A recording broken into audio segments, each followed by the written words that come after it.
I'm not, I have my own reservations about the Roman salute, I can still appreciate good, bold activism that takes guts. And, it takes guts to do stuff like what you guys were doing on Saturday.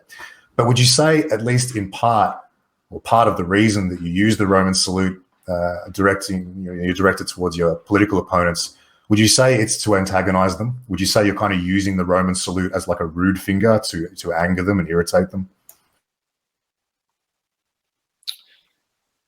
I wouldn't say it's to, I know the nature of it antagonizes them. It's almost like an anti-rude finger. It's like, we are more disciplined than you. We are more proud than you. We are more honorable than you. We have, like, they represent chaos. They represent a dark energy, dark magic. As I said before, these people were primarily transsexuals. So they've cut their own genitals off and performed literal satanic rituals through the medical industrial system that state sponsors them.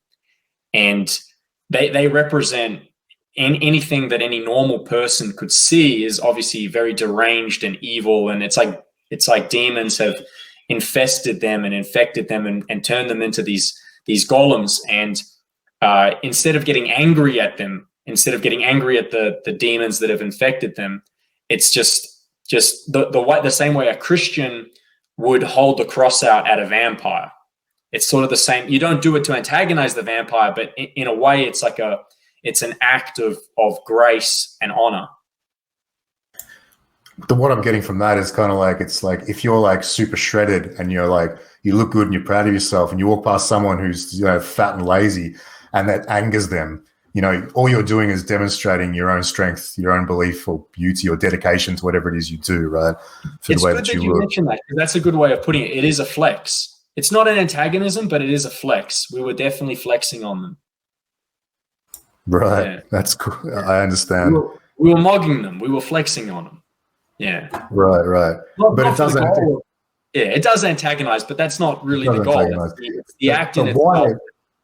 Why does it antagonize them so much? Like, why do you think it antagonizes them so much? Like, because if they just did, 5 or 10 minutes of research, perhaps they could discover that the historical meaning of the Roman salute isn't to put Jews in gas chambers and, mass murder people, because that's their interpretation of the symbol, obviously, right? So I kind of answered my own question there, I guess. So it's laziness and ignorance, I suppose, that, maintains this outrage at, seeing the Roman salute, because, it doesn't really take much effort to put in some energy to actually research the historical meaning, right? But, when you do use the Roman salute, based on what you've explained to me, you're not doing it because you think it symbolizes mass murder and genocide. Am I correct? That would be a fair assumption, yeah.